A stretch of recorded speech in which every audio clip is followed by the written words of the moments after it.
Yeah. I mean, I'll never miss an opportunity to blame Craig for something. Well, yeah, because it's a fucking robot, and you know what? We were just talking about this. There will never be peace between humanity and machines. That's a ridiculous ask.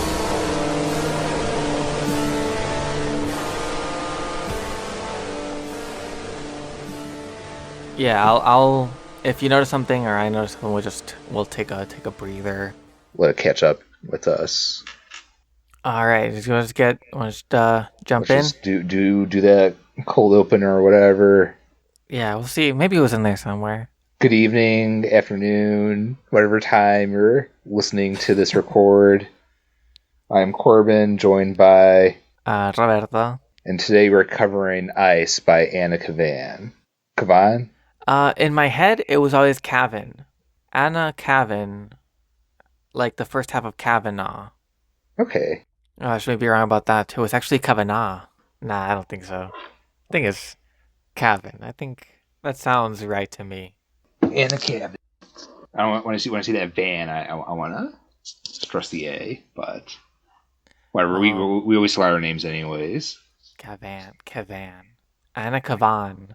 I don't have much point to this. It's a nice pseudonym though. That's right. She did not have a good time with her. What was it? Her marriages apparently. I guess Yeah. background. She ended up dying of her heroin addiction, right? Yeah, I mean that's part of her mythology. I don't want to be glib about it, but it is like it's hard to find any writing about this work that doesn't invite her biography to be in conversation with her writing. Yeah, and the big part of that is a string of difficult relationships, a relationship with an abusive mother, and a lifelong heroin addiction. Let me look up cause of death. Congestive heart failure, Hmm. possibly related to her drug use. Also, possibly not. Yeah, either way, it was something that she never really kicked. She died shortly after. She died in 1968, shortly after publishing Ice in 1967. Makes me wonder if those two, the warden and our narrator, if they're kind of based on the previous rough relationships that she had had. Right. Like once I read a bit about her biography, it was hard not to draw those connections. For in the classic jumping around style that this show typically takes. Did we say what the show is called? It's Pleasant Evenings Book Club. It's a book club. What more do you want? What was I saying? Oh yeah. Like her second relationship after she escaped from her first husband, who I didn't get too much detail because was kind of controlling, was 12 years a senior, and from a marriage that only resulted because of pressure from her mother. She started seeing a, I'm not sure, like a race car driver. She would hang out with these like street racers a lot. She was into her muscle cars, right? Yeah, and it was just like this milieu that introduced her to heroin, was maybe her most long lasting relationship. But the emphasis on cars, like there's a scene near the end when the narrator is driving back to the elusive woman. Man, this book is so strange. We're gonna have to like delve into the discussion proper, we'll have to like come up with Names. uh yeah, names for this stuff. Yeah, when he's driving back to see her near the end, he talks about like just enjoying the feeling of going really fast, of becoming one with his machine. Hell yeah. I like going fast in a car. Yeah, and I'm so like Gundam pilled right now that it's like there's something there too about just feeling at home in a mobile suit or something.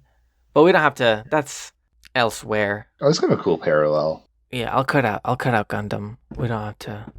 But yeah, speaking of fast cars, it opens up exactly in that way too. Of narrator guy driving fast in some undisclosed European locale.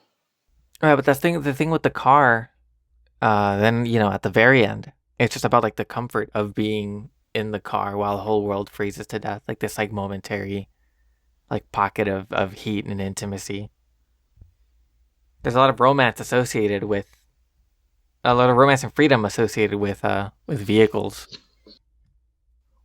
So the book opens up in a very very similar fashion to near the ending of him driving fast. Oh Nary yeah. guy is driving fast through a undisclosed European country. Right. Yeah, there are like no proper nouns. It's always this country, that country.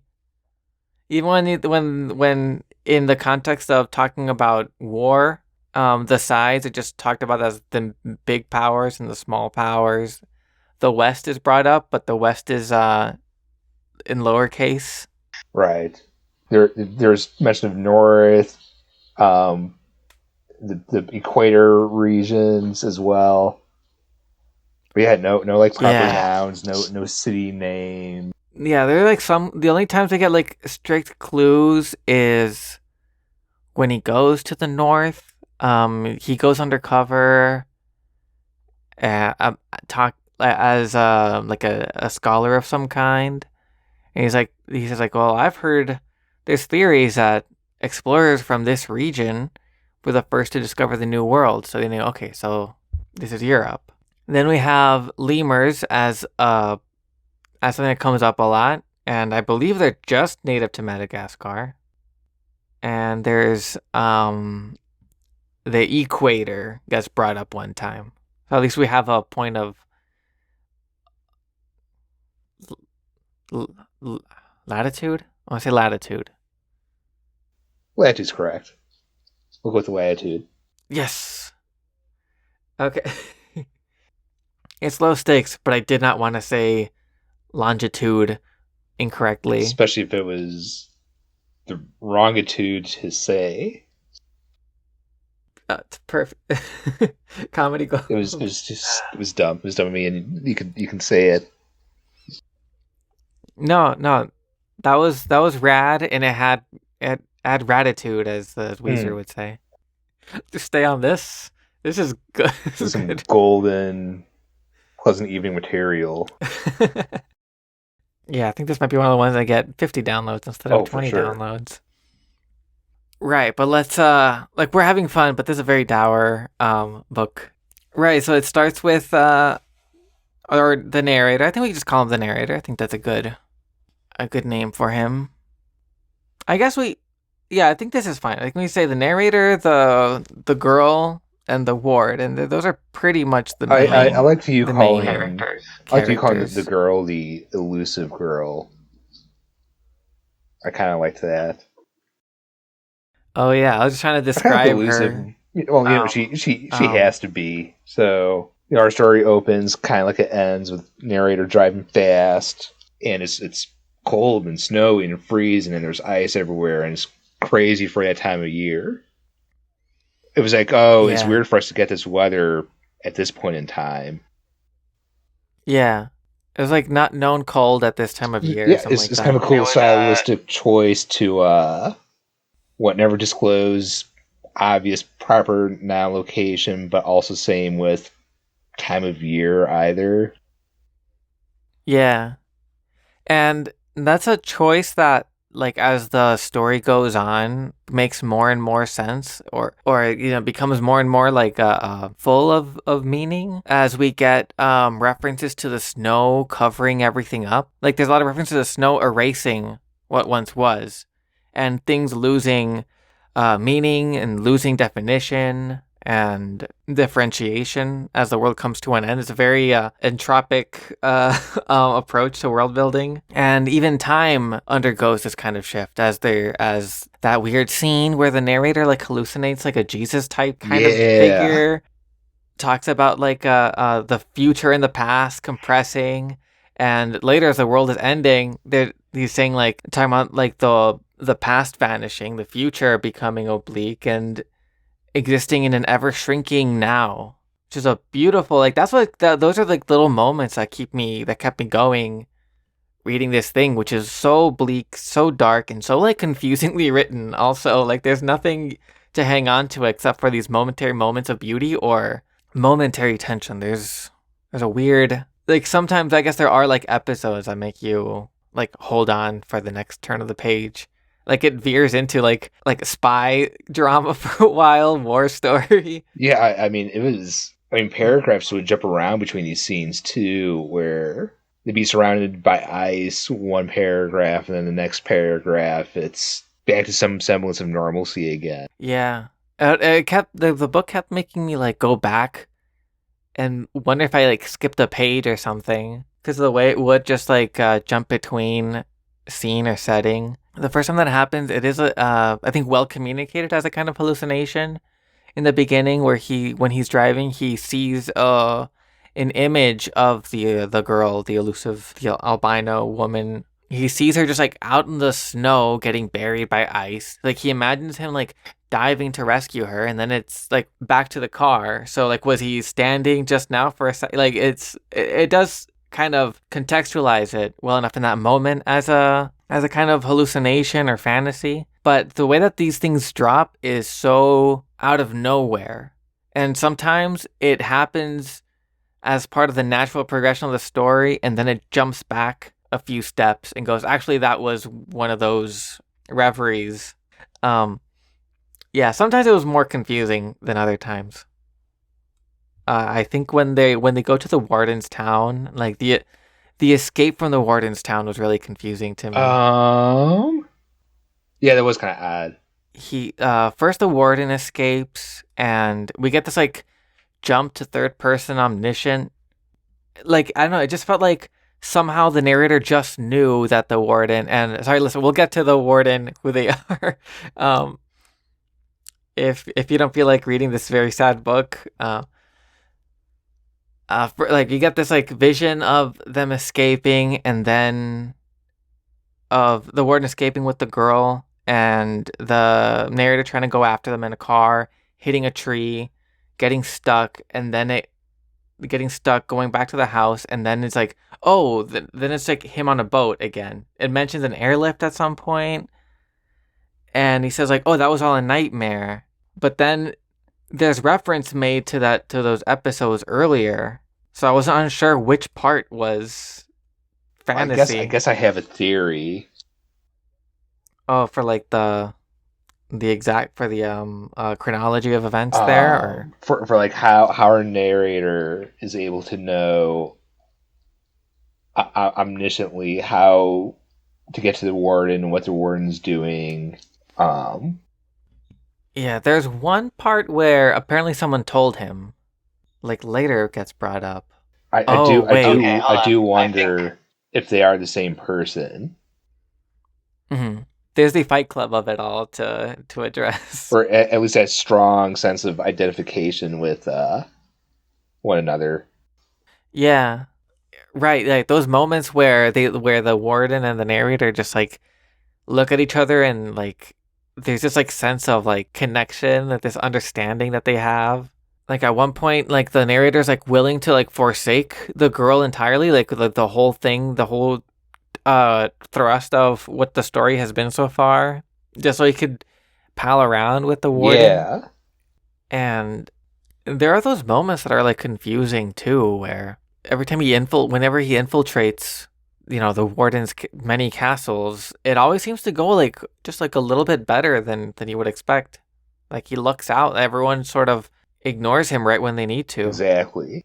But going back to the beginning, like there's I guess like we can contrast this dynamic between the warden and the narrator with the first Husband guy. I don't know, other boyfriend seals. Yeah, with the other male figure who is keeping the girl. So where he's driving to in the beginning, he's like in town, or he's in this country, whatever it may be, for some like work reason. He seems to be like a government guy, but he decides to like go visit. Is this a castle as well? There's a lot of castles in this. He goes to visit this mansion or this castle where his ex-girlfriend is staying, along with a guy who's friends with the narrator separately. This other guy is like a painter, right? Am I Yeah, remembering that that sounds correctly? correct. It was some kind of delicate art. Some delicate professorial kind of vibes on this guy. You seem like old, gentle, and sensitive. Kind of pretentious though, maybe. Seems to think highly of Yeah. himself. So we get a moment on his way to see them where there's a flashback to kind of how well they're getting along. The ice hasn't fully taken over. It's like a comfortable kind of sunny day and they have a good time together. They spend out. And at this point, the painter and the girl are a couple and the girl's being like perfectly polite to the narrator, but they're not acknowledging like their past. Like there's something that he wants like her uninterrupted private attention for like and I think like at this point like she wants that too to like I don't know like I guess like Kind of clear the air. go over like how they yeah. So it's it feels like a kind of healthy situation. But when you know now we go back to the present timeline. He arrives at the castle. It's snowing and miserable, and the guy, the painter, wants nothing to do with the narrator, and the girl is gone. And he's like bitter about it. He's like, well, she can, you know, whatever. She can go wherever she wants. I don't care about her. And he barely wants to host the narrator at all. And we get a vision just like now that I'm thinking about it, we get a vision just like the vision of the girl and the warden escaping. And we'll get to that. Listeners, sorry. We get a vision of the relationship deteriorating, mostly in an episode where the painter is once again playing a record that the narrator had gifted them of the songs of the lemurs. She hated that shit. He's like, again with this shit?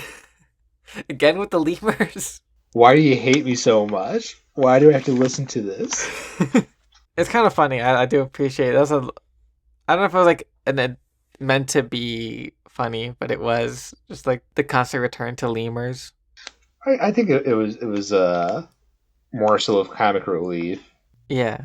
Especially since it's lemurs. It's like animal noises. It was kind of funny. Right, like who just listens to that? But what I'm thinking about with this is, you know, there's only something that's pointed. It might have to do with that guy's fantasies of like, oh yeah, even when I'm not there, she's thinking of me or whatever. Like it kind of like fits in with a kind of ego of like, you know, even if it's bad, as long as I'm the main influence in her life. But either way, like this episode puts the two men closer to each other in temperament, taste, or, you know, something. You know, then we get a more explicit kind of identification with the warden, of course. I forgot where I was going with that. But you get it. There's some kind of connection between the narrator and every man that she interacts with. There's one that he seems to not connect with it at all. Yeah, and are you talking about the hotel guy? Yeah, there's like zero identification there. And isn't that interesting where he was willing to leave her with the painter and leave her with the warden, although that one out of pure like the warden's too much of a Chad to uh to go up against them. But like he feels like no connection to the hotel guy. There's nothing similar between the narrator and the hotel guy, and he's like, this guy's too weak, disgusting. Like I can't bear the thought of her being with him. Yeah, it was kind of interesting. I guess it's got to be a Chad or no go. Yeah. Which is our, I guess I want to say our first clue, but it's, I mean, we're alluding to events that happen way later. But as I think in our conversation, this is our first clue that not that our narrator who cares, I guess about in the most general sense, cares about is concerned with the girl in ways that aren't necessarily protective. Almost far from protective. There's moments where I thought, oh, he's gonna murder her. Yeah. Like this is the only way that could ever end. Right. Yeah, I kept waiting for that kind of shoe to drop. Because there's multiple like instances of the narrator like straight up fantasizing about wanting to hurt her, or at least like enjoying the thought of her being hurt. Like there's maybe gratuitous, like maybe one rung below gratuitous, but there are very vivid descriptions of this woman being like brutalized in different ways, like by nature or by the crowds, or Being broken in many different manners. and the guy's like obsessed. Like it's kind of disgusting how he keeps like this. They're referring to her as a like childlike. He's being obsessed with her like brittle wrists. Some broken neck imagery too. Oh God, yeah, yeah. So this connection between narrator and elusive girl is not one of queer love. It's more of like a Yeah, yeah, something like possessive. Like I guess I want to I don't want to sound like I'm virtue signaling or whatever, but it's a kind of like male attitude that I'm glad I don't feel like I have a lot of access to if I look inwardly. I mean, I don't think it's like virtue signaling to be like, oh, I have never, I don't think about breaking the body Okay, of the yeah, person I yeah. care about, or like breaking her wrist or whatever. Like, Right. Yeah. No, I want to hope that this kind of attitude is rare. I Although of course, like there's something the statistic that the number one cause of death for women is men. hopefully that's kind of where, in a way, Yeah. culture moves forward beyond boys will be boys or whatever. Yeah. I don't know. I want to say like none of my friends that I like, no one that I know would have these kinds of attitudes even subconsciously. But so I guess like I just wouldn't hang out with the people that put off those kinds of vibes. Right, or throw out those kinds of rage fits. Yeah. But this is also a world where, like there's something interesting where the narrator himself doesn't want to face that kind of stuff. Like he often indulges in these fantasies or loses his temper. But he talks about how and it's so fucked up how he blames her for it. But it's like she brings out these things he doesn't want to face about himself. But it's kind of in a world where also like a lot of like the gentle facade of civilization wears away. There's a Lord of the Flies, or pick your favorite post-apocalypse instead. There's a world where a lot of brutality seems to rise to the top, or at least the kinds of places that the narrator tends to be drawn to. When the girl is in a happy place, it's like in this little tropical place, like that's still yet untouched by the ice. He can't stand to be there very long. He ends up like, Miserable with it. So yeah, he asked his buddy for another government post. yeah, he wants to lift to war zones.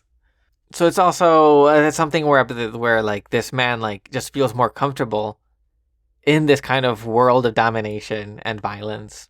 More Fight Club. Oh yeah. So yeah, there's something to the Fight Club of it all. I could see what's the author's name? Chuck. Palahniuk, I think is how you pronounce that. Yeah, I could see Chuck Palahniuk being influenced by ice. Yeah, this is one of those books that's like, I don't know what to call it, like a silent classic, like known to writers and academics, if not the general public. Right. I know what's another example. I feel like, I was gonna say Borges, but I think in Latin America at least, I think he's more well known. Like all those boom writers. Maybe Train Spotting. Well, Trainspotting's got like, I guess Irvin Welsh in general. I haven't read any of his book, but that movie was so popular and defined like so many people's definitions of cool. But is the author as well known as the work itself, or like the aesthetic it inspires? I think the movie like definitely overtakes it. I think you will find people that if you say, "Did you know it's based on a book?" Like they'll be like, "Oh, word." But I feel like Irvin Welsh is like author who like consistently sells enough books. Like I think Palahniuk is kind of in that place. I think Irvin Welsh is on the same level of fame as like Palahniuk or Bret Easton Ellis. Yeah, I guess her fame, or like lack thereof, or elusiveness is kind of unlike any other. Yeah, like we'll think of someone eventually. I want to say my precious Robert Aikman, but I'm not sure how to gauge this level of niche fame. Oh, maybe. I guess Robert Chambers might be a fair, like those Oh other yeah. weird authors. Yeah, like Robert Chambers is absolutely known if you're the type of person to delve into capital W weird and be like, "Oh, yeah, this is a you got to read King in Yellow." But the average person on the street isn't probably going to be able to pull out his name from memory. No, it gets like subsumed by um, Lovecraft and Cthulhu esque mythos. Yeah, Lovecraft got to like break through into that like Edgar Allan Poe level of Fame. yeah. I was like, yeah, this is a touchstone for everyone. Yeah, Chambers I think is a really good comparison because because Anna Kevin does get to like kind of like plant a flag for a certain mood, like this kind of extreme pessimism, this kind of elusive approach to narrative and scene setting, and this like very intense, not just emotional but like physical description is something that I don't think I've encountered exactly in the same way. I think her description of ice is so unique. Yeah. Like I guess there's three main lanes I can think of, which is the thing that we talked about before already of the soft snow kind of covering everything up. The description of how shadows form on ice, like how the day and the night like make the light strange when it's cold, when it's snowing. There's that kind of gentle whiteness over everything. Then there's like the apocalyptic, like aurora borealis, giant sheets of ice, huge walls and crashing. Like she's able to describe that, like that kind of biblical thing. It's cosmic, like the stars themselves are ice, Oh God, yeah, the stars with the ice. Sorry. just cooling down at the core. You know that was Right, yeah, for like that, the stars shooting ice beams down like that. Like it kind of like takes a dip into science fiction. I guess like the whole thing is, but like science fiction type imagery. And the third one, I guess, is just the ones that are necessary for like scene work. I'm thinking of the second encounter that the narrator has with the girl, and this time when he gets to successfully steal her away from the warden. Like right, like it would take when he takes her onto the right to the last boat possible. Against her will, who like she like does not trust him, feels unsafe with him, and he takes her anyways. And the description of him running to that boat, getting onto that life raft, rowing us, and the whole time the snow like hurting him from every or like hurting his eyes, his nose every time he breathed in. yeah. The other aspect, like there's some like really effective action scenes in this in the book too. Like it is a moody vision of doom and apocalypse. It is this weird thing about relationships and whatever you want to say the relationship is a metaphor for or addiction, whatever. But it also has these really gripping scenes. Yeah, there's some cool action with the guerrilla warfare and Mhm. the There's a medieval style siege at one point. with Vikings. There's Vikings in there. And then that turned out to have happened. It felt like that one felt like, oh, this has got to be a hallucination, but also like maybe the apocalypse got so bad that this is like what they had to fight with. Axes and leather and armor and steel. And then later, like he somehow I missed the point when he got when the narrator got promoted to being the warden's like tactician. But there's also the scene later when he's like a spy for no reason. And the way Anna Kaplan describes just like a fist fight was like really good. It was like that could have been in a whatever, an Alex Cross novel, whatever the book that the Fugitive movie is based on, or like the fumbling for the gun, trading blows, just noticing when one person recovers or gets knocked down as two other people are coming in. Yeah, there was it was vivid. Yeah. Poor police officer getting jumped by the rioters, looters. Right, that was interesting because at first it's like I don't know, it feels like out of Clockwork Orange or something. It's like these young ruffians attacking this cop, but it's also in this context of a highly militarized society where everyone is every country is descending into like I don't know, like even fascism sounds too modern. It's just descending into like this feudalistic rebellion against apocalypse.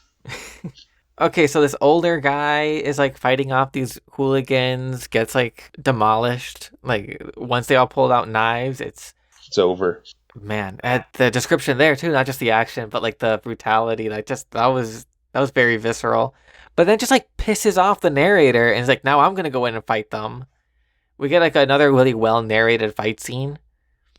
But like this emotional state that animated the narrator is also very telling. Like he just doesn't like to see authority figures undermined this way or something.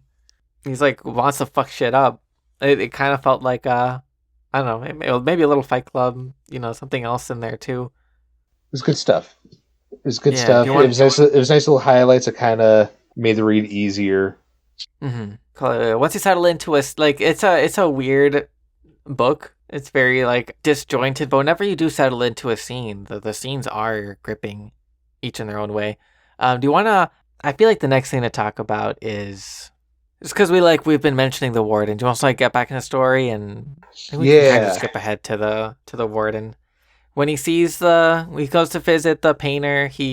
The girl is gone. At this point, he had decided to kind of drop everything that he was doing before and just devote his life to finding the girl again. I guess saving her from whatever catastrophe is to come. Yeah. Sometimes it's kind of unclear, like, if he ever wants to be with her. Just like he just needs to see her, be around her. Like, Possess her.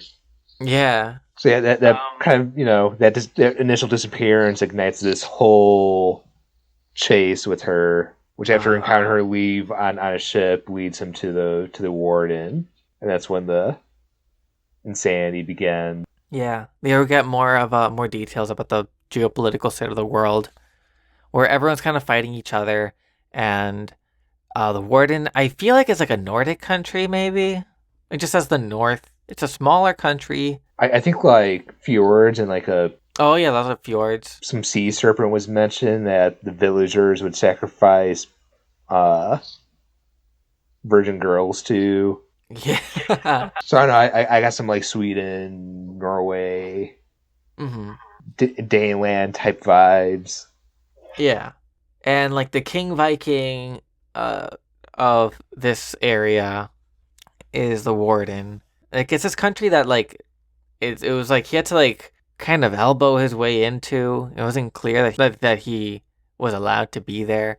It's like war torn. There's very few resources. It's a lot more snowed in. Like there's really no place to stay except for with this woman who he's paying really well and who like doesn't want him there. No, she hates him. And if the first clue wasn't like his fantasy about the girl being hurt, that this guy isn't good for women.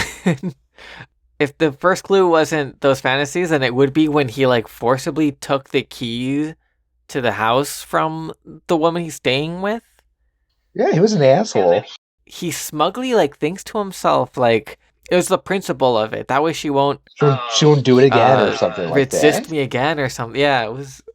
Yeah, he's staying there. And at this fortified, I'm gonna say castle. I feel like there's like kind of a medieval streak with this, like a very like modern take on like the kinds of stories that Don Quixote would make fun of.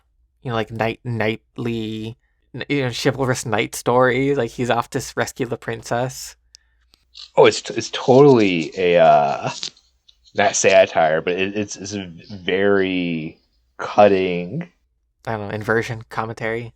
Because I just realized just talking about it. The amount of castles involved, and that this guy's like a warrior.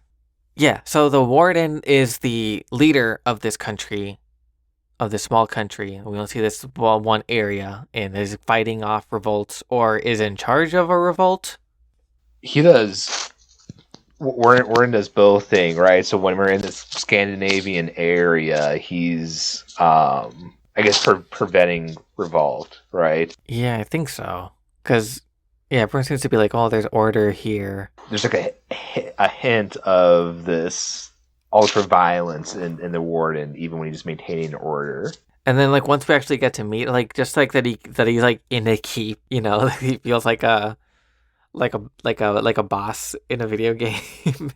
But then when you see him, like everything about him just communicates like an ability to dominate, if not with the threat of violence. Well, yeah, with the implication from It's Always Sunny. He just seems to have this like ability to dominate people, even with just his intense blue eyes. Just by his stare alone, he'll.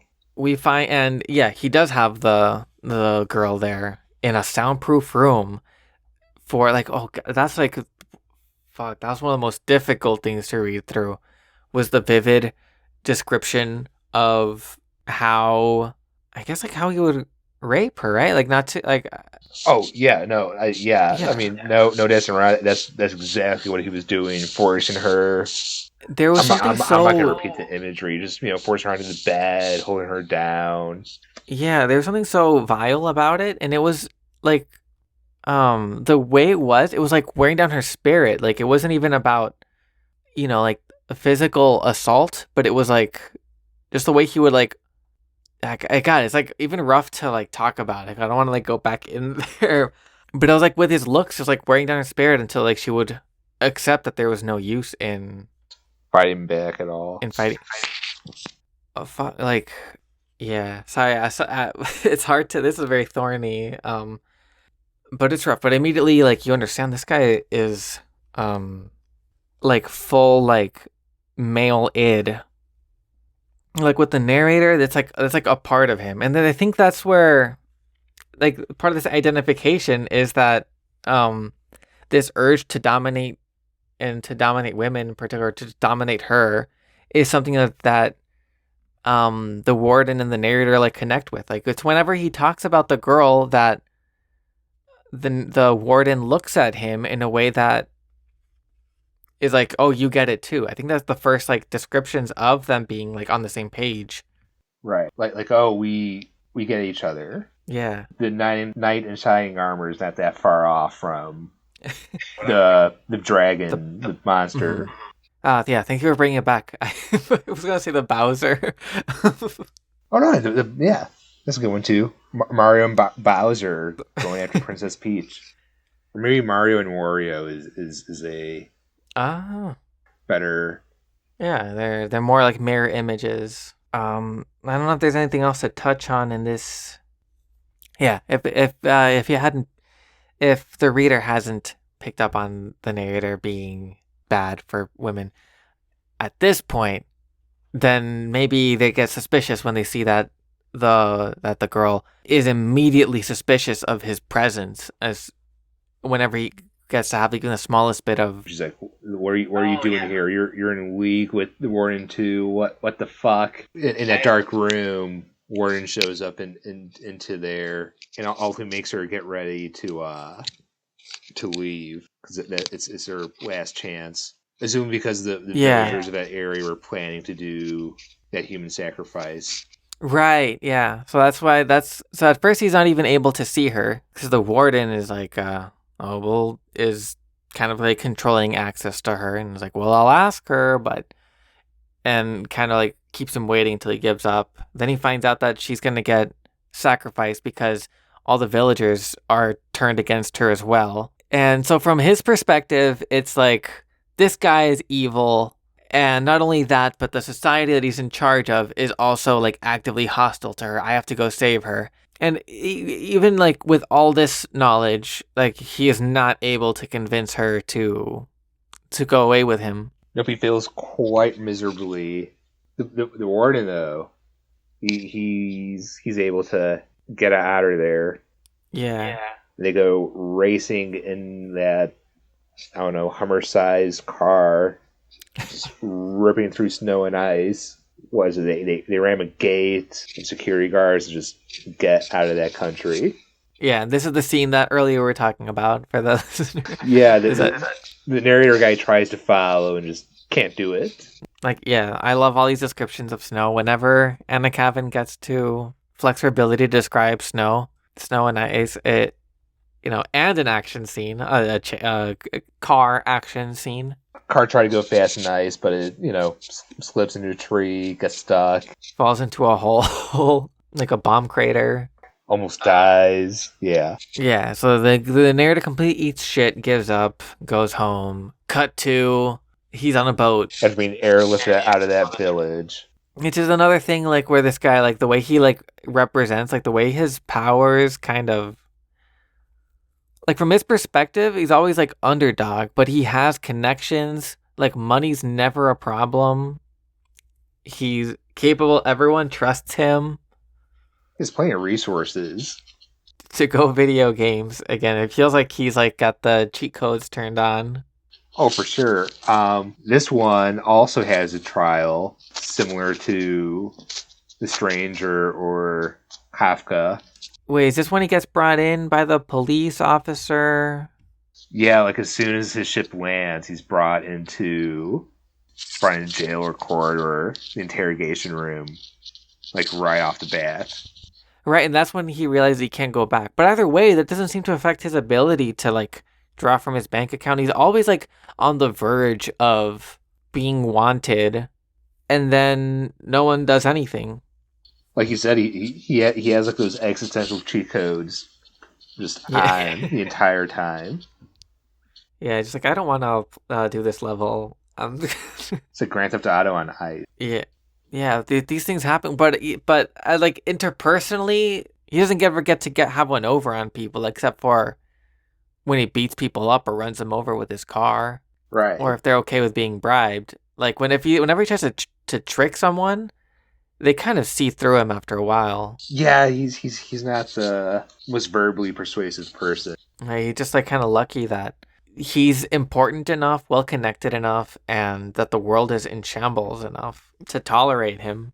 Even when like you would think that the warden is like his enemy, but he acts like his friend like for like 80% of the time that he's there. That's true. It's kind of odd that even the warden is willing to kind of just deal with this guy for a while. And then even when they reunite, it's like, oh, you want the same thing, don't you? Oh, how are you doing? When he becomes his tactician, it's so it was so unexpected. Yeah, it was. And is that portion that the warden is off causing chaos and warfare Mhm. for reasons I don't quite understand, but Yeah, at first, the first time that they met, it was because he had connections with the, I was gonna say British government, but I don't know, whatever. He has the connections with his home government, and because he was the leader of a smaller power, wanted to make sure that they were allied. Then it's because of his abilities that he just that. oh yeah, because he was like a radio show host as he was being built or something, right?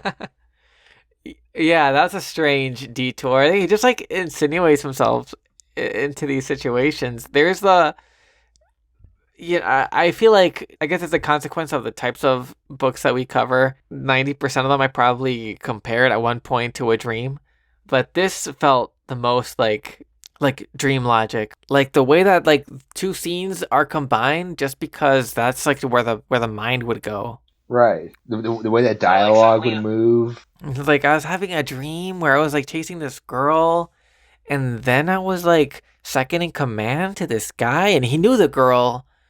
Like It is very dream esque. Because I mean, let's face it, the like passage of time doesn't even matter either. yeah, Where were we? Oh, radio host. right, yeah. So the radio host thing, and yeah, I think like the middle of the book is where it's just like things happen. He goes here, he goes there.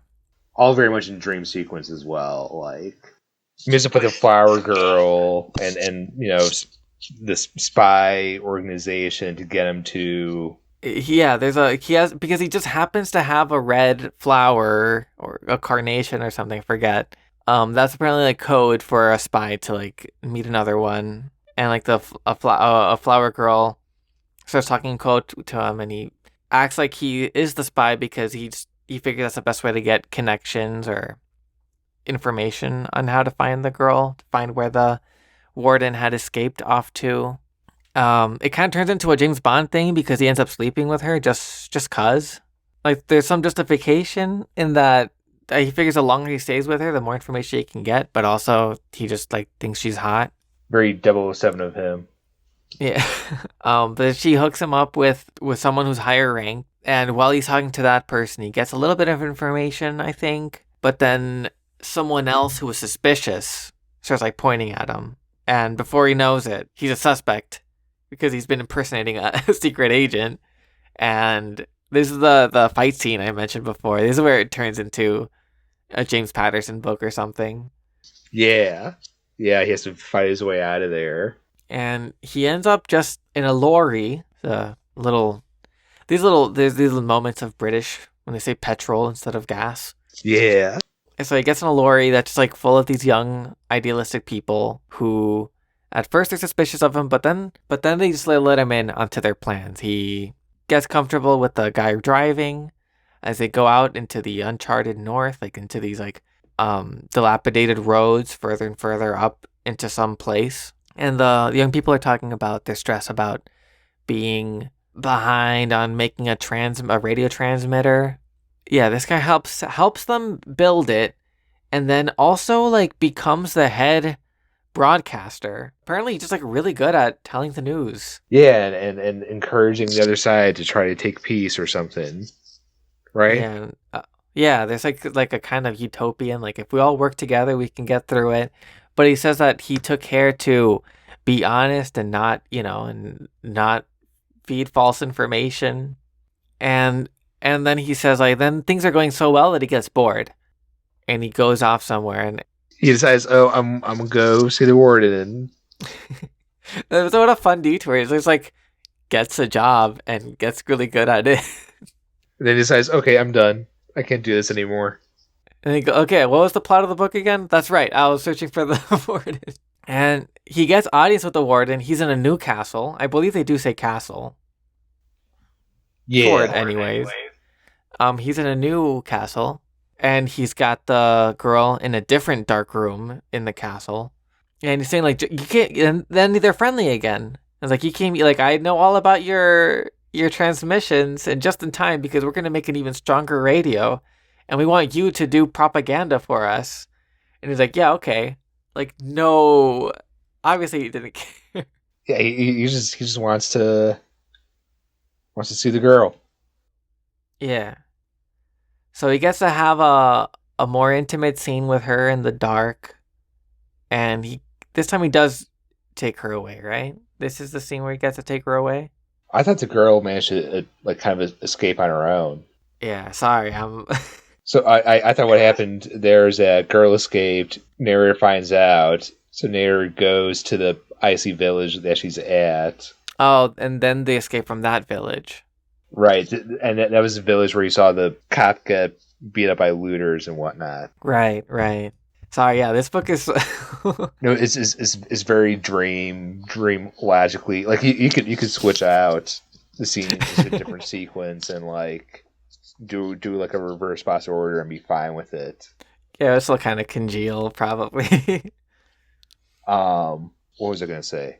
About the keep. Oh, About yeah. the, Well, so on the way to the icy village where a girl ran away to, I guess one thing that kind of cracked me up is that the sailors are very mad that they have to go there. Oh yeah, cause they like bribed the captain like a tremendous amount of money to go to a place that's dying even more than the previous places were dying, and the whole time, yeah, they resent his presence there. They resent having to go so close to all the chaos. They won't even turn off the boat. No, they just like threw him onto the ice. Yeah, and it is kind of weird that he would wanna go there. In these moments, there is also like for how dreamy and abstract or whatever, like how we say, with no proper nouns or anything. At least like the texture of a post-apocalypse, of crumbling ruins, of small communities falling apart, it does feel like lived in and real. Yeah, for sure. Whenever it gets to stay in a realism ish tone, I was reading it like I bet it would feel like that. it had a plausibility. Yeah, I totally bought that. That's how people would behave, or that's how powers would act under such a Mm. scenario. And that kind of like crumbling infrastructure was, I could like picture it very easily. I mean, like it's also not that challenging because all I have to do with use mostly you picture snow and rubble. Yeah, like suspension of disbelief was never disrupted. Mm. So this is also like when the escape happens. Yeah, Like things start to really break apart. Like at first I thought it was like a general climate change. Like it's just like it's getting colder and colder.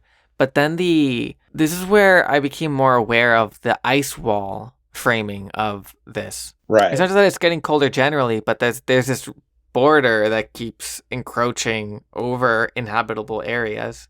Oh, there was that scene where when he's visiting the warden, he's like, "Let me show you something," and then it's like this like huge like glacier that's coming. It's like things are about to pop off here. Yeah, when they're in that jet together.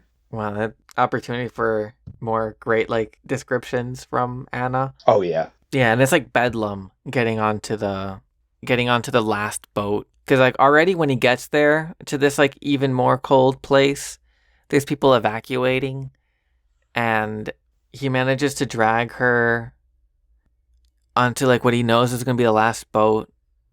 He gets on, that description of the cold. That's when we are talking about the cold, like hurting his nose and his eyes and his mouth, like being unable to see, like the hills of snow making the wind like kick up these geysers of chill. I think he beat some swimmers with his oar. Yeah, the description of like while he's paddling to the boat of like the with the lovers that are like freezing to death in the water, the the people that he beats up, the guy who we feel like that was a really good moment of like describing action and also just like giving more color is he feels the rocking of the boat. He realized that's someone getting on. He turns around, shoots that person. Yeah, and then he gets on. He refusing to help anyone who even he could potentially help out. And they get on, and they make away. What do you think of? Is this a good time? Maybe the time later is just like at the ending to talk about the girl. We can talk about the girl now since she's more present here, where she's like pissed off and half starved. Yeah, like it's like she'd rather stay like in this dying town than go with this guy. Like she gets this is where she gets to have more lines other than like, "What are you doing here?" But it's still sparse. I guess it's not until like the very end that we get something more. But the whole Right. time before that, like he's thinking that the reason why he's not saying take me away, like the reason why he can't connect is because of her situation. Like as long as the warden has his influence over her, then he's not going to be able to bring out the real her. And he even thinks this when he's with the painter. Like he wants like a really like private, intimate like reckoning to happen. And it always feels like just like if not for this, if not for that, it always feels like there's an emotional distance. And then when it's a chance to really be a savior, it's I'm trying to remember. I don't have the lines with me of her rebutting him, but she's like scared of him, and like he's like super impatient with her resistance. Right. I mean, he's a horrendous bully to her, really. Yeah. Like he has no problem just dragging her by the Hmm. broken wrist and just taking her along. The weird like hints at their past. The first thing that we hear is that like her whole life she had been according to him a victim. It's so weird. I don't know if it's like an American thing where calling someone just like a victim as part of their identity is feels like an insult. Like it's so weird that we can say things like, "Oh, you're such a victim." Like that's like What a hit at your own like individual powers. the narrator's understanding of her is that she can only interact with the world taking on this role Right. or being put into this role, just being really used to other people putting. And it says it starts with the mean mother, right? Is that you said? Yes. At the beginning when we first like flash back to their prior relationship, it says like when they dated, because like they're on good terms. Like at first, like she wants to set things on good terms. He's saying he was patient, she was skittish, he was waiting for her to open up, but she never quite did. And he was like trying to give her space to feel safe with him. And then when she saw her with the painter, he saw her more at ease. Like, well, yeah, at least with him, she can open up. And that doesn't happen again until she's with the hotel guy with the uh, at the very end. Right. But then later, when he's with the with the warden, there's that scene that's like, like out of a Conan story or something, where he's got like all these women like corralled, and they talk about guards moving the women around and like them having a way of grabbing them without bruising them. And he says like that was something I had never mastered. So I don't know if that's like the first. I might have come up before, like because then it bubbles up more, like how he is very capable of being rough with women. So yeah, so like it doesn't come out of nowhere when she's afraid of him. Like part of her thing, and the Fight Club framing also works for this, where she's like, "Oh, you and the warden are together." Like that's part of her suspicion. Right. He's never given her any reason to trust him. Yeah. Now at this point we seen enough, like the way he got mad, like beating up those hooligans, that throwaway line about the bruising, like other moments that show his like Aggression. for aggression. Yeah, we understand that maybe she sees in him just like another threat, just like another domineering man. Which is fair, and it's just that's probably what it is. Yeah, it doesn't like it is a very easy thing to accept. Although on the other hand, and okay, I understand her perspective completely. On the other hand, like when the apocalypse is knocking, you, I don't know. I understand like wanting to take your chances, Right. but in the situation of like move or die, it is It is compelling to also move. I don't know. You could point this in either direction. Have you heard of that David Foster Wallace quote about suicide? No.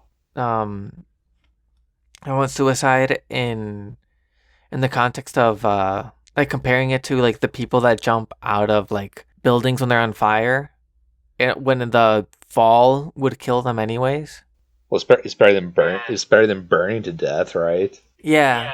Yeah, the way he describes it is that like even like outside of burning to death, one has to consider the agony of being in that room on fire being in itself like something so unbearable that jumping off a window is a better alternative. Right. I'm not sure if that would apply to going with that guy or freezing to death. I'm not sure which in this case, in this metaphor, is the fire and which is the window. I guess whichever hurts more at the time. I guess, and I can see an argument in this case, the guy being the window. Yeah, maybe even the guy would see it that way. But maybe in that moment when she's saying, "No, I'd rather freeze to death," he's the fire. Like if she thinks that he's the same as the warden, like that life that she had locked in the soundproofed room sounds like hell. Then, right, then the ice is definitely the better choice. It was being dragged along by narrator that led her to the tropical island and I guess a semblance of normalcy for a while. And she came super into her own there. Yeah, I'm not sure what to make of this area. It was a nice break. Like obviously just because I knew the story couldn't end there, but I don't know. Sorry, what were you gonna say? I need to gather my thoughts about that section. What was I gonna say there? He's not hyper possessive of her during that time on the tropical island. Yeah, that's true. This was kind of. But he's not happy with not being I guess because that aspect of himself that is domineering, like when it comes out, is when he's frustrated, he's not getting what he wants, or he thinks he's doing what's best. I think that's like where. Well, I think he's tactfully trying to be controlling too. Like probably in his logic is, if I show the contrast of me and Warden, she'll trust me more or something. Yeah. Oh, you haven't seen Ex Machina? This is where if the listener has seen Ex Machina, then they'll know what I'm talking about. It's been a while since I've seen it. Oh, you have seen it? I'm not recalling. So, do you mind if Yeah, go I for it. let me know if this sounds familiar?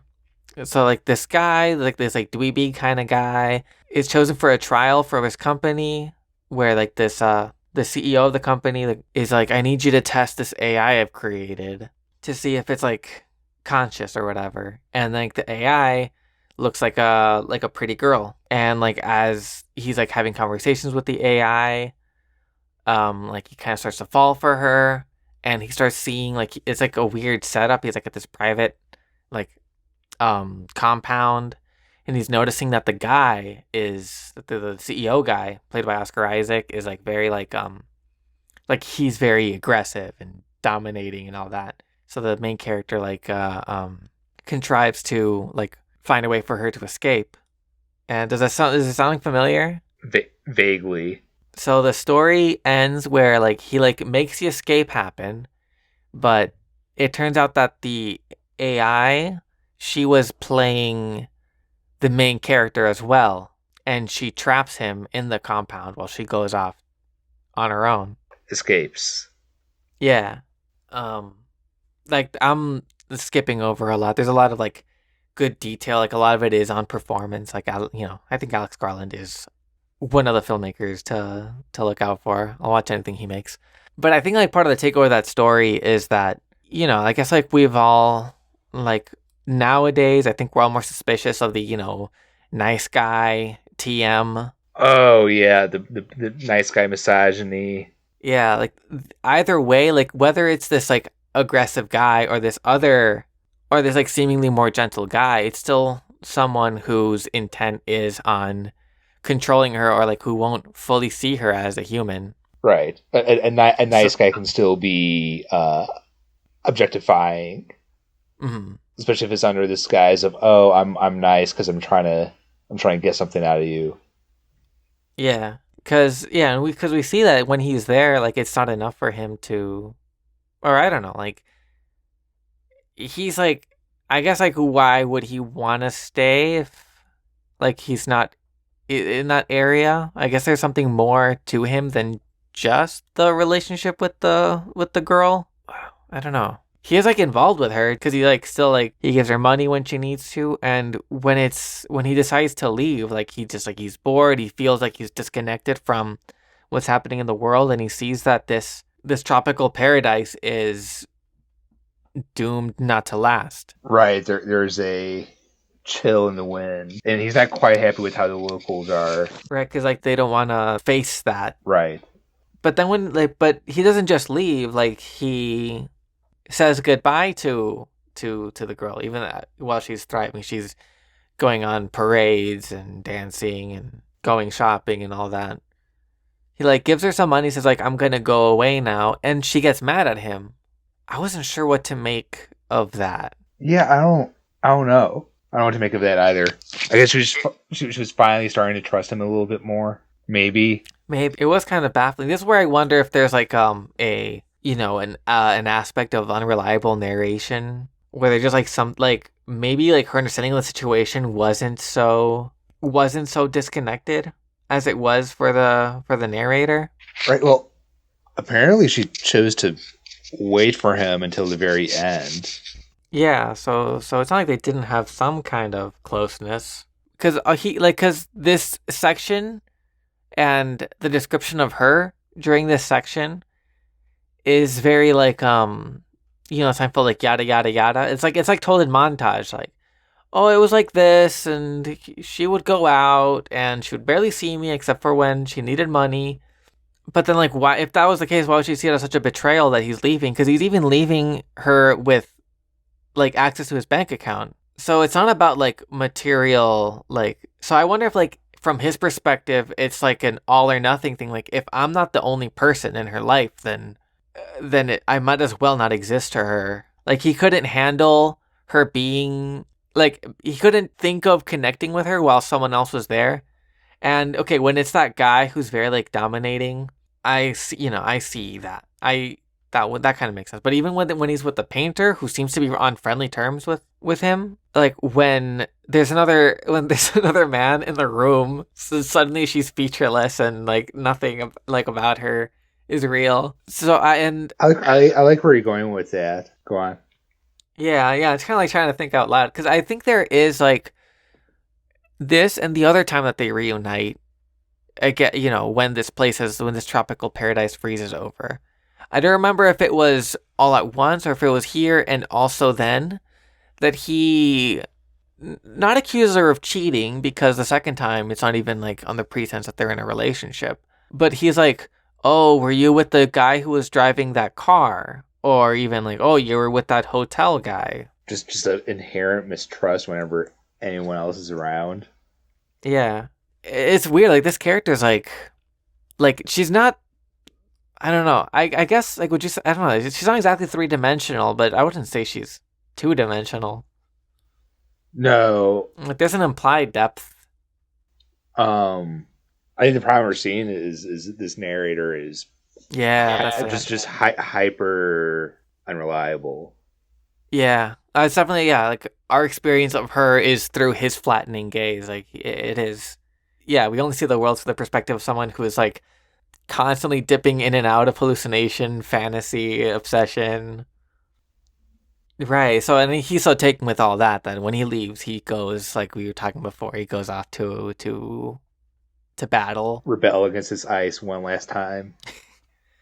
Yeah, that was an interesting description where the war was kind of meaningless. Like apparently, like three part of the reason the war is happening, the ice storm, the ice walls are encroaching. Is I guess implication of nuclear winter. That was the first time that humanity doomed itself, and in this continuous war, as things break down, like these small powers, the regional powers, like vie for whatever little resources left. But at one point, they describe the fighting as like purely, like fully meaningless and it describes that just sort of like an expression of being alive is is by Being violent and smashing things and blowing things up. which I mean there's something to that. There's a way that war is part of people's emotional lives. But the idea that war is can like, happen for no true aim besides just sort of shaking off this kind of anxiety about death. Like this sort of like it come purely from non-ideological emotional drive to kill or to I don't know to own death anxiety. Right. It's what another aspect of the human experience to go off to war. Which is sad and morbid, but there's a truth to it, right? Hmm. Yeah, there's something about that. I don't know if you remember I remember it more vividly, I guess, because I saw it more recently, the White Noise movie than but I think it's a word for word from the White Noise book. Talking about the people that joined the Nazi Party as being like that being a protest against death by embracing death.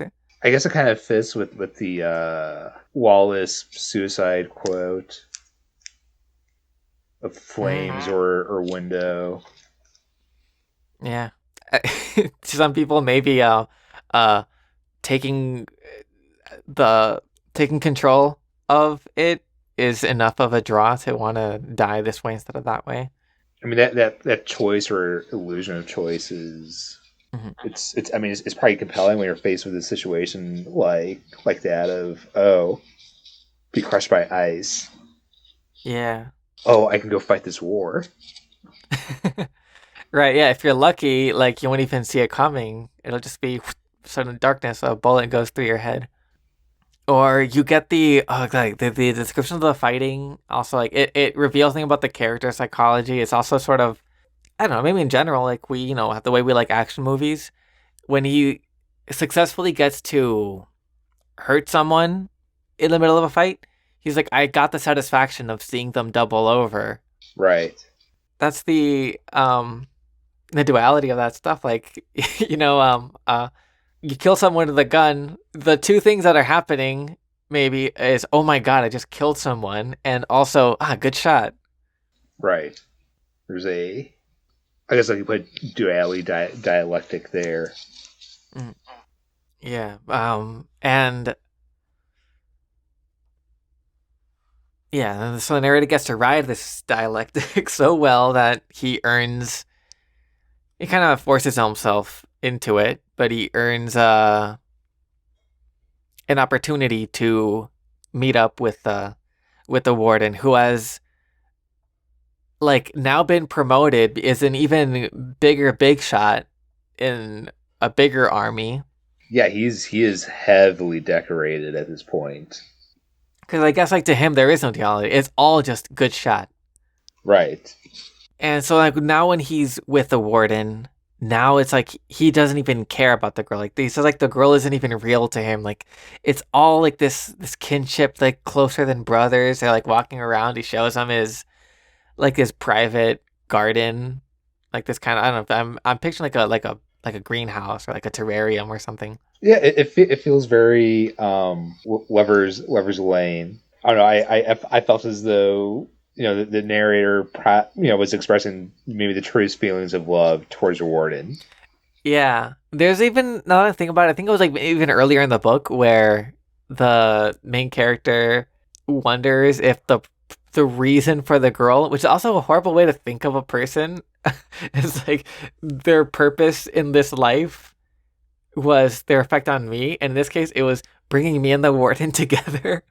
But yeah, this connection like is really close to being like consummated. It feels like it feels like they're gonna, I don't know, like this. I think the intensity of Char and Amuro, the last Gundam thing, I'll allow myself to do.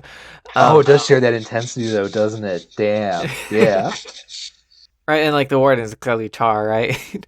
um, but then suddenly the warden like turns it off, and it's around when he finds out that the guy had left the girl behind. Yeah. Well, he like rips he rips the plug out. Like he's like, or rips the rug from under him and straight up asking Hmm. where is she? What'd you do with her? Yeah, and it's like, oh, I left. It was where I left her, and he's like, what the hell? And he's like, well, she wanted nothing to do with me, and like, it's kind of chilling. And I think this is telling of like whatever bit is different between them. It's like the two sides of possessiveness. Whereas like you just don't know how to handle her. Like she would stay with you if you employed my methods. Right. But it's like neither of these are, if we're just gonna understand these guys as misogynistic, like, women objectifiers, or whatever. It's like two sides. I'm reminded of another quote. Quote it's like a Zizek thing about ideology. I mean, it's all Zizek is all idea, whatever. Stop me if you've heard this one about like the kind of mercy of of a strict totalitarian order, like old style of Christianity. It's like if you don't do this, you're going to hell or whatever. Versus like what's a more like cloying kind of domination. Oh, I've heard of that before. Where what there's a greater honesty, Hmm. forthrightness to this totalitarian domineering method versus this, like you said, the more coy one. Yeah, yeah. The one that's like if someone says, you can go to church with me if you want to. The unspoken thing is not only do you have to come with to church, but you have to want to do it too. Right. Yeah. Like, don't make me into the villain. Simply submit, even if we don't call it that. Right. It's like more, but saying the question of do you want to go to church with me is like even more domineering because you're like forcing that sense of guilt Hmm. if you don't want that. Yeah, you're right. But but that's like a form that is very roundabout, and it's one that it's a kind of power over the girl that the narrator like wants to have, but doesn't seem to be able to affect. And it's one that, so regardless, it's not something that the warden recognizes. He's just like disgusted with his having left her, which is also interesting. Like if she's happy somewhere else, then great. Shouldn't that be like that's where they're similar again? Where it's like, what do you mean? Like, okay, well, maybe if when I was dominating her, if it wasn't me, if it was you, then that's okay too, I guess. But now she's alone. What the fuck, guy? So then he's like, okay, well, I'm very busy right now, but when I stop being busy, I'll go get her. It was very nonchalant, like, "Oh yeah, I'll fly my jet. You'll never see her again." Yeah, so the main character, he rushes, he barely survives escaping the war zone. It gets beat up. Yeah, pretty badly. Like this is where like I think like by the climax of the story, it does settle. It does. I don't think it gets. I think it does veer into some dreaminess here and there, but it's a pretty straightforward, like straight shot sequence of I don't know, like narrowly escaping dangers as he makes a beeline for that old town. Yeah, he gets in fast car again, and I'm happy about that. I enjoy Kavan's description of fast car, Yeah, ripping through blockades and running over motorcycle. it's like it's almost a flex that Anna Kavan gets to do where when the character just says like I was feeling really good about my driving abilities. That only works to the reader if the writer had successfully sold that thrill. I think it really worked. Oh, definitely. I think Anna Kavan has a semi-autobiographical novel about her time with the race car drivers. I'm gonna try to look for that book. Seems like a good one to To dive into. yeah. But yeah, but like once he's in this car, the car has got like even like after he like crosses the border, he still has three-quarters of the tank full. He's got cans of gasoline. He's got plenty of food in there. So now he's like chill. Yeah. He goes down to that tropical place, which is no longer tropical right now. Now it's Now it's a tundra like everywhere else. right. The palm trees are dead. Their leaves are shriveled up like closed up umbrellas. Mhm. He meets the hotel guy that we talked about. He's got some kind of disability, like he's limping.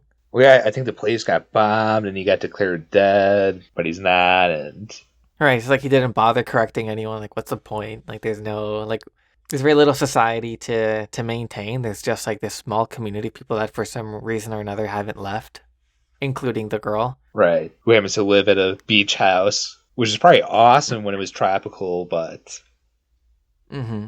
now it's brutal tundra.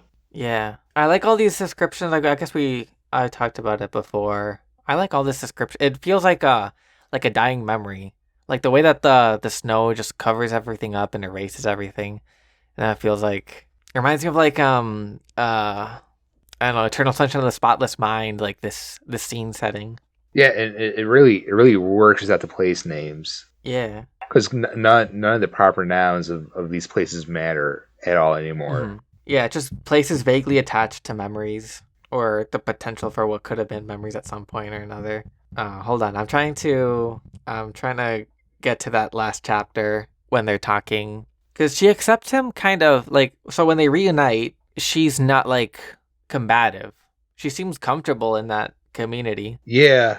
So when the conversation was took a direction, she was kind of nonchalant about it first. She's like, "Oh, hi, how you been?" Which kind of ticked him off to the point of being abusive again, and you know, beat her up. So he decides, "Okay, I'm done."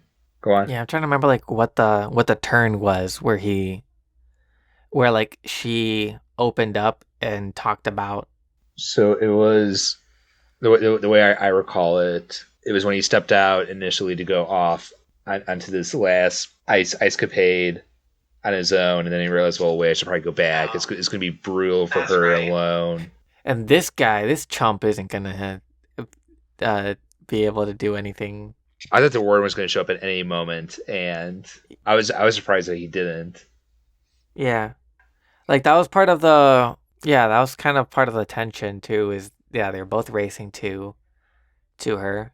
Although he didn't tell her right. He didn't tell him where she was. No, he never gave a precise location. But like the way that he was able to find her all the time, and just like the way that this story just has things turn up, it did feel like yeah, at any moment. He was going to show up for a final confrontation. But that's even the conversation that he has with her, because I guess she is more scared of the warden than she is of the narrator. And when he makes clear that he has something to do with the narrator. For like, she does believe him this last time, Right. but she still doesn't quite want to go with him. She maybe wants to leave when she thinks the warden could find her, but then he's like, "Oh, but you didn't tell him, so I'll just stay." I guess he gives like a genuine apology to where she does want to join him. There's a moment where like she was still scared of him. Like he had turned around and he's like, "She didn't know I recently discovered a desire to be gentle or something." Like, wow, good for you. Yeah, finally, too little, too late.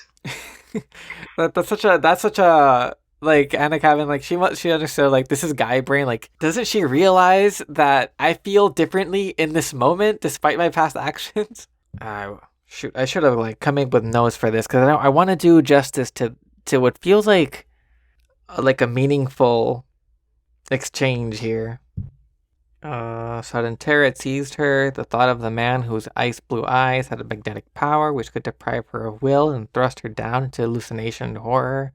Always near her, close behind the world's normal facade, had become concentrated on him. The warden's a little bit of a Fu Manchu. Yeah. Face convulsed, she gasped in a voice, choked by tears. Have you had enough yet? Can you ever stop bullying me? Suddenly I felt ashamed, muttered, I'm sorry. I wish I could somehow obliterate past words and actions. She had thrown herself down again, flat on her face. I stood looking at her, not knowing what to say. The situation seemed to have gone beyond words. In the end, I could think of nothing better to say than, I didn't come back only to ask those questions, you know. There was no response at all. I was not even sure she had heard me. I stood waiting while the sobs slowly died away. In the silence, I watched the pulse. I watched the pulse in her neck, still beating fast.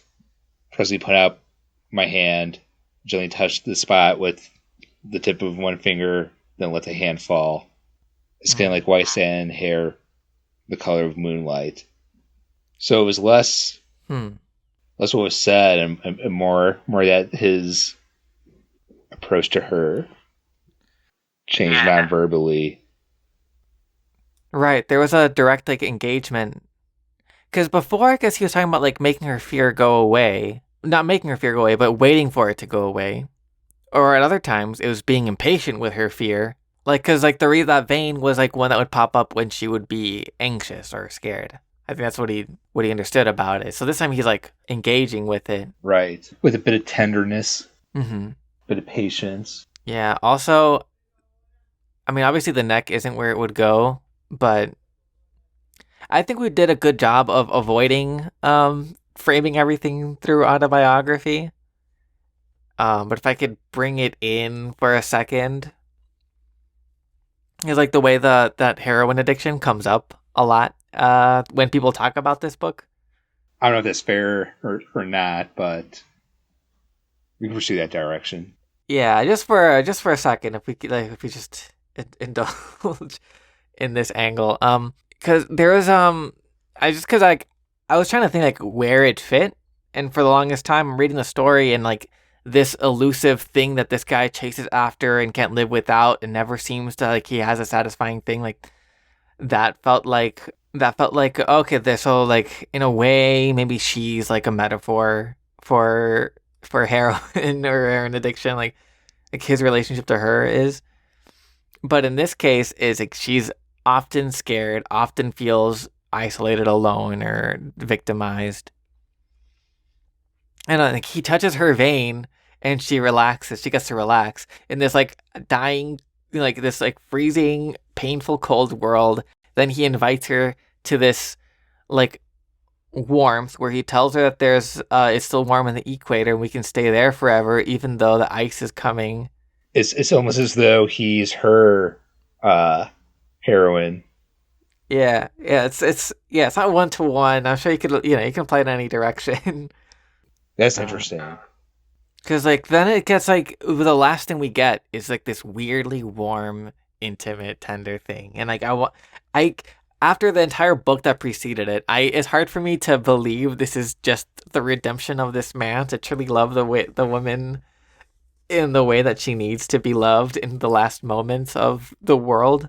But if anything, it's maybe just, we can apply this kind of like, opiate narcotizing aspect as well. Like you could also maybe see it as both of them embracing the now, that receding now, even though they're, you know, the death of each other and the world is imminent anyways. Like it's cold out there, but it's for now it's warm, It's cozy in this car. which gets to be bittersweet. Like just depending on like how you interact with it. Like is this like kind of like absurdist positivity, or is it like a very or Pessimist. is it just like just like a pessimistic pushing away of anxiety? I could see both interpretations, both reads. It does end in a very chilling, like it's not just they're being together, but it's like the revolver felt comforting in my Right, right. Because they do have that easy way out. The weight of the gun in my pocket was Oh, reassuring. I didn't even think of that. That's true. I was just thinking about like his draw to violence and like this feeling of like no matter what I'll kill whatever, like I can like, be this protector guy. But yeah, just a general like embracing annihilation. Like if anything, we can just I didn't even think of it that way. That's true. I was just thinking so many times about the book. I was like, man, if I'm alive and the world gets to this, I'll make sure I'm not alive for long. Right. If the home gets cold enough, Mm. such a scenario. I think it's sad, tragic, pessimistic with that little twinge of almost happy, or this is the best way it can go. Yeah.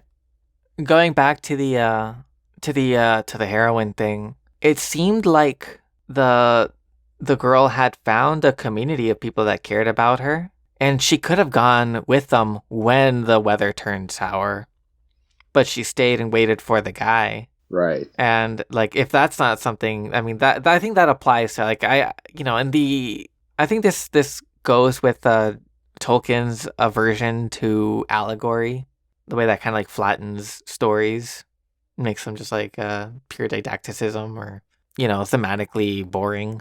Yeah, we could say like addiction stuff kind of applies to this story, but isn't the lens. Um, I don't know. There's something I'm pulling out now. I'm thinking about it is that's kind of like a dark thing about addiction is that it isolates you from the people who would care about you, so that the thing you're addicted to then becomes your only comfort. She could have chased whatever warmth was left, but she chose a situation where the only warmth was in this car with this man with a gun. Trying to think. I mean, what's the counter? They're like some kind of Stockholm syndrome type of Mm, deal. Not only with this man, yeah, but even with the with the warden. impending ice. Even Oh yeah. Like that's something that comes up a lot is sometimes like in facing the cold is I think it comes up so much about forgetting the world before the ice. yeah. Forgetting there's anything else. Even when she escaped to the war and like she went to frozen hell zone for some reason. Yeah, and she didn't wanna leave with him. Then she was content to freeze to death in that place she had escaped to. That's true. Or what she was maybe the ice is also allegorical for Yeah, this kind of the white stuff that covers you. For speaking of annihilation, exterminator. yeah. Yeah, that does apply too. This thing that covers everything up makes you forget everything before it erases. Like it makes everything foggy. Like this is such a miserable book. Yeah, so not to make this too much autobiographical, but I do like how much of this helps unlock different ways of looking at the story. Yeah, definitely. I mean, there's so many angles you could Hmm. take at this.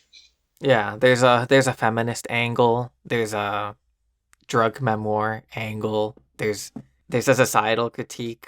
There's the Prince Charming critique. I'm impressed with how well she writes a male character. Yeah. Yeah, it was an unpleasant like headspace to be inside of, but it was one that felt believable. It was really well drawn.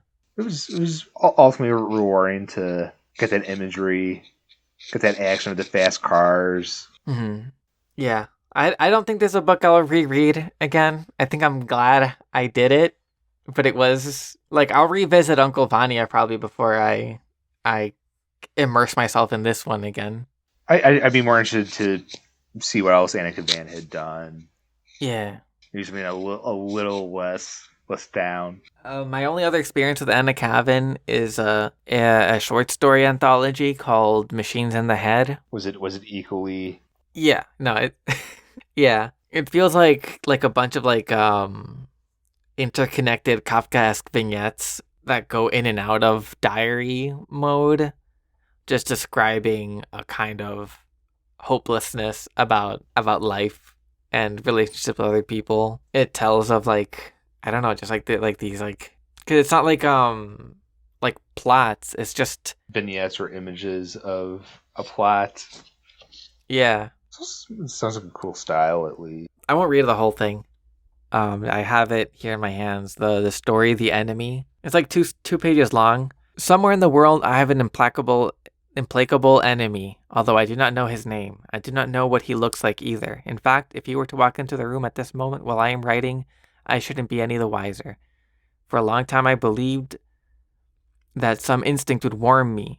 It warned me if we ever came face to face, but now I no longer think this is so. So it just describes this diffuse, kind of anonymous threat, and this feeling that eventually this enemy in some way will destroy her completely. Jesus. I know that I'm doomed, and I'm not going to struggle against my fate.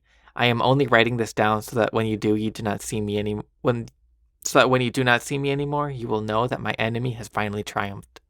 Yeah, going back a little. He'll never be satisfied until he has destroyed me utterly. It is the beginning of the end now. It's just this kind of this mood, this tone being hammered at you over and over again. Hammered is a little too aggressive. It's more like snow falling on top of you, being buried in snow. She's good though. Yeah. It's good imagery. R.I.P. I sounds like she's had a hard life. Yeah. I hope that with this stuff she's been able to make a few people feel less alone. Right. I mean, that is maybe the motive of it, right? Is to show others hey, I'm at this place as well. Yeah. Or just I've got this thing, I got to get it out of me. That could be true too. I don't know. I think we've covered Ice. I think we have. Anyone listening to this who hasn't read it, I think by now you know if you want to read it for yourself or not.